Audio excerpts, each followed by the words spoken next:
स्वागत करता हूं आप सभी का आज के इस नए वीडियो में। इस वीडियो में जो बीटेक इंफॉर्मेशन टेक्नोलॉजी के छात्र हैं उनको बहुत ज़्यादा प्रॉब्लम हो रही है, यानी कि वो बहुत ज़्यादा परेशान है, वो बहुत ज़्यादा डाउट में है कि किस तरीके से क्या आने वाले समय में क्या इंफॉर्मेशन टेक्नोलॉजी को बिल्कुल नहीं मौका मिलेगा या कहीं कहीं किसी किसी क्षेत्र में उनको मौका मिलेगा। तो इस वीडियो में हम आपको पूरी जानकारी देंगे कि बीटेक इंफॉर्मेशन टेक्नोलॉजी के जो छात्र हैं उनको कहाँ कहाँ मौका मिलेगा। क्योंकि देखिए आप जो है यूपीएलटी जो 2025 में हुआ था उसमें जो है आईटी वाले बाहर हो गए हैं। क्यों? क्योंकि बहुत सारे आईटी के ऐसे स्टूडेंट हैं जो हमारे सब्सक्राइबर भी हैं और हमारे साथ में भी काफ़ी लोग हैं। जब वो हमारे साथ पढ़ाई कर रहे थे, क्योंकि मैं तो एमसीए किया हुआ था लेकिन वो एमएससी आईटी में चले गए थे, बीएससी आईटी करके आए थे तो एमएससी आईटी में चले गए थे। तो उनके साथ नाइंसाफ़ी किस प्रकार की हुई है इस वीडियो में हम आपको पूरी तरीके से समझाएंगे, पूरा डिटेल समझाएंगे। और ये भी हम आपको बताएंगे कि बीटेक इंफॉर्मेशन टेक्नोलॉजी के जो छात्र हैं उनको कहाँ कहाँ आगे और मौका मिल सकता है, चाहे वो सेंट्रल लेवल की बात होगी और आपकी चाहे स्टेट लेवल की बात होगी। तो वीडियो में अंत तक बने रहिएगा, तभी आप चीज़ों को समझ पाएंगे। नहीं तो क्या होगा कि आज जब आपको पता नहीं रहता है चीज़ें तो फिर क्या करते हैं कि आप फॉर्म भर देते हैं, उसके बाद जब डॉक्यूमेंट वेरिफिकेशन होता है तो वहाँ पे आप छट जाते हैं और वो 6-7 महीने की जो आपकी मेहनत होती है वो बेकार चली जाती है। तो नई स्लाइड पे चलते हैं और नई स्लाइड पे हम आपको समझाते हैं कि क्या क्या मामला जो है यूपीएलटी में सबसे पहले हुआ है। देखिए यूपीएलटी में क्या हुआ है कि यूपीएलटी में जो आपका यानी कि 5 अगस्त को पेपर, वो सॉरी 5 आपका अप्रैल को पेपर हुआ था। मैं बीटेक आईटी वालों की बात कर रहा हूँ, बाकी तो सबका मामला चलो अभी ठीक चल रहा है। मैं बीटेक आईटी वालों का बात कर रहा हूँ। तो जब इसमें ये पेपर हुआ था तो इसमें बहुत सारे ऐसे आईटी के कैंडिडेट थे जो पास हो गए थे, प्री में ये पास हो गए थे, प्री में जो है ये पास हो गए थे। उसके बाद क्या हुआ था कि जो यूपी पीएससी आयोग है वो आपके सारे डॉक्यूमेंट, यानी कि जो आपके सारे डॉक्यूमेंट होते हैं, जो आपके सारे डॉक्यूमेंट होते हैं वो बाई पोस्ट आपको भेजने पड़ते हैं, बाई पोस्ट आपको भेजने पड़ते हैं इनके पते पे। तो जब ये आईटी वाले लड़के जो है वो प्री में पास हो गए तो जब इनके डॉक्यूमेंट आयोग के पास पहुंचे हैं तो क्योंकि देखिए इन्होंने जब वैकेंसी निकाली थी तो वहां पे जो है आईटी का कोई जिक्र नहीं किया था, यानी कि आईटी को जो है ये वैलिड नहीं माने थे। तो जो आईटी वाले विद्यार्थी थे उनका जो है यानी कि फॉर्म ही रिजेक्ट हो गया है, जो मेंस के लिए एलिजिबल ही नहीं हो पाया, यानी कि जो उनका फॉर्म था वो रिजेक्ट कर दिया गया है। तो जब इनका फॉर्म रिजेक्ट हो गया है तो ये मेंस के लिए तो कहीं ना मेंस में जो है जा ही नहीं सकते। तो इस तरीके से मैं आपको ये बताने का प्रयास कर रहा हूँ कि जब भी आप किसी भी फॉर्म को भरा करिए तो उसका नोटिफिकेशन केयरफुली जो है रीड किया करिए।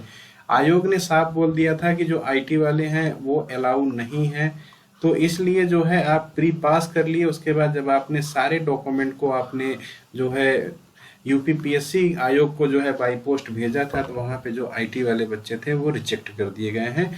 तो आईटी वालों के जो विद्यार्थी हैं, आईटी वाले जो छात्र हैं, उनके साथ नाइंसाफी तो हुई है कहीं ना कहीं। अगर वो बंदे जो है प्री निकाल सकते हैं तो जाहिर सी बात है वो मेंस को भी निकाल सकते हैं। अगर आईटी वाले बंदे यानी कि आईटी वाले बंदे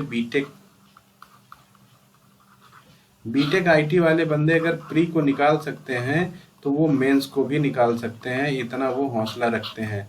लेकिन हुआ क्या कि वो रिजेक्ट हो गए हैं। और रिजेक्ट होने के कारण क्या हुआ कि उनका मनोबल बहुत ज़्यादा टूट गया है और बहुत सारे इंफॉर्मेशन टेक्नोलॉजी के बच्चे ऐसे हैं कि जो इस डाउट में हैं कि उनको कहाँ कहाँ मौका मिलेगा और कहाँ कहाँ मौका नहीं मिलेगा। तो मैं आपकी इस डाउट को इस वीडियो में जो है क्लियर कर दूंगा, क्योंकि देखिए मैं आपको बेसिक से लेके एडवांस लेवल तक जानकारी दे देता हूं। उसके बाद भी आप लोग जो है चैनल को सब्सक्राइब नहीं करते हैं, वीडियो को लाइक नहीं करते हैं। खैर कोई बात नहीं है, जब आपका सिलेक्शन हो जाएगा आपको लगेगा कि आपके सिलेक्शन के पीछे हमारा भी 0.001% का योगदान है, तो आप हमारे चैनल को सब्सक्राइब कर सकते हैं, वो आपके ऊपर की बात है। तो मैं आपको बताता हूं कि कहां कहां आप लोग जो है एलिजिबल हैं। खासकर मैं आईटी वालों की बात कर रहा हूं क्योंकि हमारे वीडियोज पे जो है बीटेक आईटी वालों के बहुत ज़्यादा कमेंट आए हैं, तो सबका रिप्लाई देना तो संभव है नहीं। तो जो है मैं आपको जो है आईटी वाले जो है कहां कहां एलिजिबल हैं ये आप देख लीजिएगा। यहाँ पे देखिए सबसे पहले आप कहाँ पे एलिजिबल हैं, आप डीएसएसबी में एलिजिबल हैं, आप डीएसएसबी में एलिजिबल हैं। आप जो है एनबीएस में एलिजिबल हैं, आप जो है केबीएस में एलिजिबल हैं, आप जो है किस में एलिजिबल हैं, आप ईएमआरएस में एलिजिबल हैं, आप जो है बिहार यानी कि बिहार टीआरई 4 जो हो रहा है वहां पे आप एलिजिबल हैं, बिहार टीआरई 4.0 यहाँ पे एलिजिबल है। उसी के साथ साथ आपका जो राजस्थान का पेपर होने वाला है, यानी कि बेसिक कंप्यूटर इंस्ट्रक्टर और सीनियर कंप्यूटर इंस्ट्रक्टर में भी आप एलिजिबल हैं। यानी कि आप कहाँ कहाँ एलिजिबल हैं, आप यहाँ तक एलिजिबल हैं, बेसिक में सीनियर में हर जगह आप एलिजिबल हैं बीटेक आईटी वाले। तो ये आप जो है इतना ध्यान दीजिएगा कि आप डीएसएसबी में एलिजिबल हैं, आप एनबीएस में एलिजिबल हैं, आप केबीएस में एलिजिबल हैं, आप ईएमआरएस में एलिजिबल हैं, आप बिहार टीआरई 4 में एलिजिबल हैं, आप बेसिक कंप्यूटर इंस्ट्रक्टर में एलिजिबल हैं, आप सीनियर कंप्यूटर इंस्ट्रक्टर में एलिजिबल हैं। हाँ, इन सब में देखिए कुछ ऐसी संस्थाएं हैं जिसमें सीटेट जो है मांग लेता है, जिसमें सीटेट मांग लेता है, सीटेट आपका पेपर 2 जो है वो क्लियर होना चाहिए, ये मांग लेता है। तो ये किसी किसी में है, तो इसमें जब नोटिफिकेशन आएगा तो आप केयरफुली रीड कर लीजिएगा। तो अगर आपको कोई भी डाउट लगे तो आप हमसे जो है पूछ सकते हैं बेफिक्र। आप जो है हमारे टेलीग्राम ग्रुप पे भी मैसेज कर सकते हैं या आप हमको व्हाट्सएप पे भी मैसेज कर देंगे, हम आपके जो है रिप्लाई देने का पूरा प्रयास करेंगे। तो जो इंफॉर्मेशन टेक्नोलॉजी वाले छात्र हैं वो जो है डीएसएसबी में एलिजिबल हैं, एनबीएस में एलिजिबल हैं, केबीएस में है, ईएमआरएस में है, बिहार टीआरई 4 का जो नोटिफिकेशन अभी आने वाला है उसमें एलिजिबल हैं, बेसिक कंप्यूटर इंस्ट्रक्टर में एलिजिबल हैं और सीनियर कंप्यूटर इंस्ट्रक्टर में एलिजिबल हैं। वहीं पे ये तो आपकी हो गई सेंट्रल लेवल की बात। अब मैं आपको स्टेट लेवल की बात बता रहा हूँ कि स्टेट लेवल में जो है कहाँ कहाँ ये एलिजिबल हैं। तो देखिए, आप जो है एलटी में आप जो है यूपी एलटी में आप एलिजिबल नहीं है, यानी कि बीटेक आईटी वाले यहाँ पे एलिजिबल नहीं है। किसमें, जो है यूपी एलटी में नहीं है, जो आपका यूपी पीएससी जो है आयोग कराता है, यहाँ पे आप एलिजिबल नहीं है।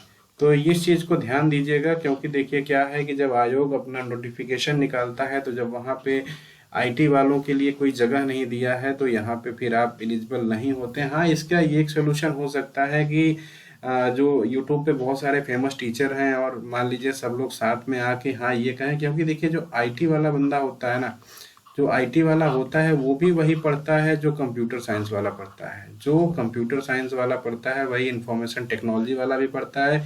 ये भी एचटीएमएल को उसी लैंग्वेज में लिखता है, ये भी एचटीएमएल को उसी लैंग्वेज में लिखता है, ये भी सीएसएस को वैसे ही यूज करता है, ये भी बंदा सीएसएस को वैसे ही यूज करता है, ये भी बंदा जावा को वैसे ही यूज करता है, ये भी बंदा जावा को वैसे ही यूज करता है। उसी के साथ साथ और सारी लैंग्वेजेस हैं जो आईटी वाले करते हैं वही सीएस वाले करते हैं।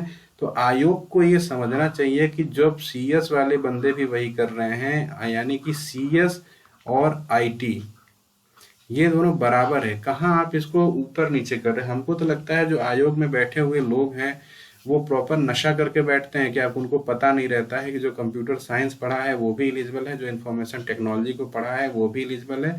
उसी के साथ यहाँ पे ये लोग अपना कुछ न कुछ नया कर देते हैं, बीएड कर देते हैं, कहीं छूट है तो कहीं जो है ये लगा देते हैं, कहीं सीटेट लग जा रहा है, कहीं सीटेट सेकंड पेपर लग जा रहा है। तो इस तरीके से देखिए क्या है कि ये इनके रूल एंड रेगुलेशन होते हैं, इसको आपको फॉलो करना रहता है, क्योंकि उसी के हिसाब से ये जो है ज्वाइनिंग देते हैं। अगर कहीं भी ये त्रुटि पा जाएंगे तो आपको छांटने में, देखिए वैकेंसी तो ये निकालेंगे 5 साल बाद, एक स्लाइड के माध्यम से हम आपको और समझाने का प्रयास कर रहे हैं। वैकेंसी तो ये निकालेंगे 5 साल बाद, 5 साल बाद जो है ये वैकेंसी निकालेंगे। लेकिन अगर आपके फॉर्म में कोई गलती मिलती है, तब आप रिजेक्ट हो जाओगे।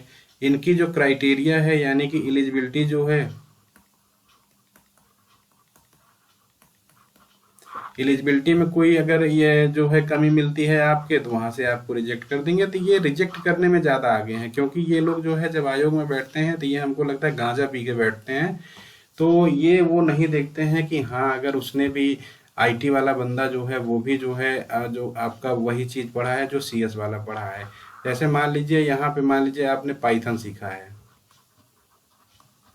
तो ये भी पाइथन सीखा है।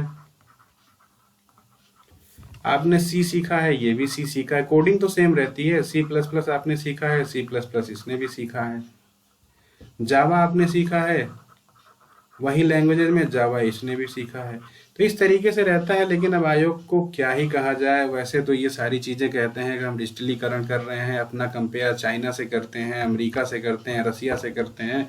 लेकिन अभी धरातल पे अगर देखा जाए तो धरातल पे कुछ नहीं है। धरातल पे देखा जाए तो कहीं पे कुछ नहीं है। लेकिन अब भाई आयोग में बैठे लोग हैं और उसी तरीके से मंत्रिमंडल है, तो क्या ही किया जाएगा। लेकिन हाँ ये है कि हमारी एकजुटता ही जो है हमारी ताकत है। और जब हम लोग एकजुट रहेंगे तो निश्चित रूप से जो माध्यमिक शिक्षा में वैकेंसी अभी पेंडिंग है वो भी आएगी। उसी के साथ साथ इंफॉर्मेशन टेक्नोलॉजी को भी यूपीएलटी में शामिल करने का पूरा प्रयास किया जाएगा, क्योंकि सेम चीज़ें हैं, सेम सिलेबस है, कोई अंतर नहीं है।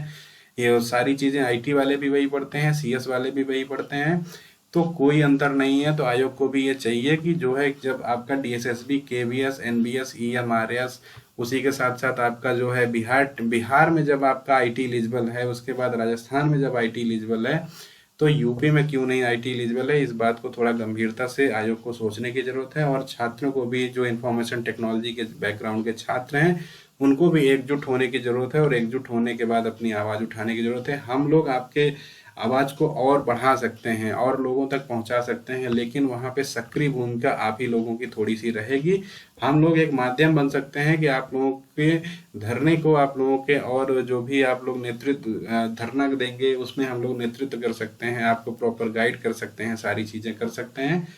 तो इसलिए जितने भी आईटी के जो हमारे कैंडिडेट हैं वो ये सारी चीज़ें ध्यान देंगे। और आईटी को मैं पुनः एक बार बता देता हूँ कि आईटी में देखिए कहाँ कहाँ आप एलिजिबल हैं।